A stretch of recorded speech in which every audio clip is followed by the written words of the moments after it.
Ito nga pala ang una kong biyahe nung ako'y pumunta ng Caribbean, British Virgin Island. Bali, hinatid nga ako nila kuya dito sa may airport sa Saudi Dammam. At bago nga ako pumunta dun sa may taas ay nagpapalit muna tayo. Dahil nga ang currency nila dito dollars, US dollars. Ay akala mo marami ipapalit no? 500 lang, 500 real lang naman.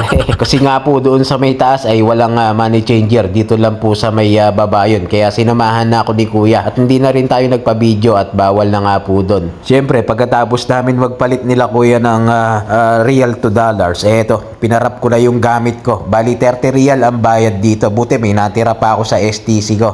Kaya yun na ang pinambayad ko dito kay brother sa pag-wrap ng aking bagahe. At siyempre, pagkatapos i-wrap ng aking bagahe, pumunta na kami ni kuya sa aking boarding pass na bibigyan ko ng aking boarding nga At syempre hinanap muna namin dito sa may board yung flight details ko kung anong oras ako pupunta dun sa immigration para makalinya na dun sa may mga pila.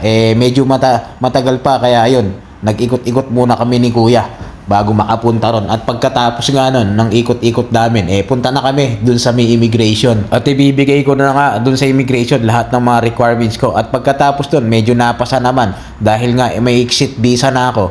Kaya yun, naipasa ko naman lahat at naibigay lahat ng hinahanap nila sa akin. Kaya naman nasakay na tayo ng eroplano para tuloy-tuloy na ang ligaya natin. Ang biyahe ko pala.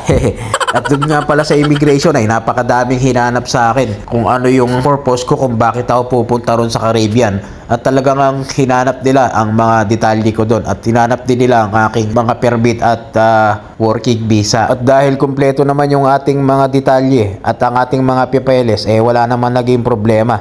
Smooth lang ang ating naging paggala. Ang ating pagbiyahe. At heto na nga, nandito na nga tayo sa ating airline na KL, ang ating nasakyan papuntang Caribbean. At bago nga ako nakarating ng Caribbean ay napakadami kong pinagdaanan na flight or ng connecting flight. At isa na nga to ng Amsterdam. Ay napakaluwang nga talaga ng kanilang airport. At heto nga, habang nanonood tayo ng movie marathon, nakain tayo ng binigay na merienda ng mga flight attendant po dito. Juice at saka chicken shawarma. At syempre, pagkatapos nating kumain, movie marathon ulit. Pagkatapos ko ang merienda, nagpunta ako ng CR. At nagpicture-picture muna tayo dyan. Ito nga ang namiss ko dyan yung super power. Ang plus ng CR ng aeroplano.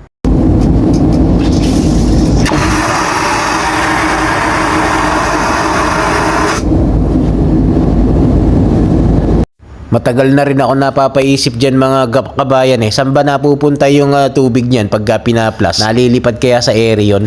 Yun ang nasa isip ko lagi O siya, balik na tayo dito sa aking kwento, dito sa aking paglalakbay papunta ng Caribbean. Bali, eto nga, medyo malayo pa yung ating pagbibiyahihan.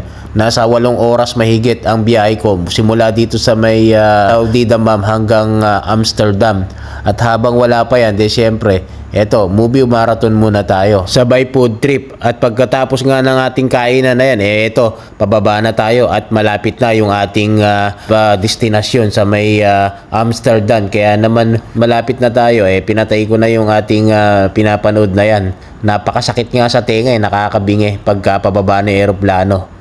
At dahil nga lumabas na yung ibang mga kasama namin, kaya sumunod na rin ako para lumabas na rin po ng eroplano. Dahil yung aming paglilipatan dun sa may airport ng Amsterdam ay sasakay pa kami ng bus. Kaya naman paglabas ko dito sa aming eroplano na sinasakyan umuulan pa. At nahinto nga kami dito dahil biglang napuno na yung bus ng aming sasakyan. Kaya naghintay pa ulit kami dito ng mga ilang minuto bago dumating yung bus na sasakyan namin papunta ng loob ng terminal ng Amsterdam. Buti na lang dalawa yung jacket ko yan kaya dinobli ko at nagsuot na rin ako ng balanggot. At heto na nga't pasakay na tayo ng bus papunta ng airport ng Amsterdam dahil medyo malayo nga dun sa may pinaka-gate ng terminal ng Amsterdam. Kaya yun, video-video muna tayo hanggang makarating dun sa may loob ng Amsterdam na paulit-ulit. Wow. Kaya pasensyahan nyo na po mga kabayan, mga bossing. First time ko rin po kasing mapunta rito sa may Europe Siyempre, ibabalag na natin yan. Hindi na natin palalampasin. Kaya nga po itong pagbebiyahe ko, binlag ko na. Medyo mahaba nga po ito. Kumbaga, sa pelikula, nasa title pa lang po tayo. Hindi po, joke lang po yun. Kumbaga, itong connecting ko lang po, nasa Amsterdam pa lang po tayo. Wala pa po tayo papuntang Saint Martin, wala pa po yung papunta ng Tortola at Saint John Antigua ng British Virgin Island. At ang pinakapinali ko nga po ay Just Bondi sa British Virgin Island po. Kaya kung makikita nyo nga po dun sa mga picture ko na ina-upload sa may page ko, bawat airport iba-iba po ang aking pinupuntahan at ang pinipicturean ko. Kumbaga, souvenir ba? Siyempre, hindi na mawawala sa ating mga Pilipino yan Selfie nga At heto nga, tinahanap ko yung flight details ko na pagkakonektahan ko ng Amsterdam na at papuntang Saint Martin. Kumbaga, yung vlog ko lang po na to, nandito pa lang po tayo sa may Amsterdam. Ala pa po tayo sa iba pong mga connecting flight na paulit-ulit. At dito nga po ako nahirapan dahil napakaluwang pala ng airport nitong Amsterdam. Kaya hindi na rin po ako nahiyang magtanong-tanong dito sa mga ibang lahi kung nasaan yung gate na papunta ng Saint Martin. Para pag nakita ko yun, pwede na akong mag-ikot-ikot. At nang makita ko na nga ang bagbiyahe, ang gate ng Saint Martin, eto, nag-ikot-ikot na muna tayo para maka-window shopping. Siyempre, window nga Ito yung magiging flight ko ng connecting ng gate ng papuntang Saint Martin. At dahil may time pa tayo na kulang-kulang 1 oras, kaya nag-ikot-ikot pa po ako dito sa loob ng airport ng Amsterdam. Siyempre, first time kong mapunta rito, kaya sinulit ko na rin. Nag-akyat baba ako sa lahat ng pwedeng pasyalan dito. Kaya naman nabusog yung mata ko, pero gutom man dyan. Yun lang.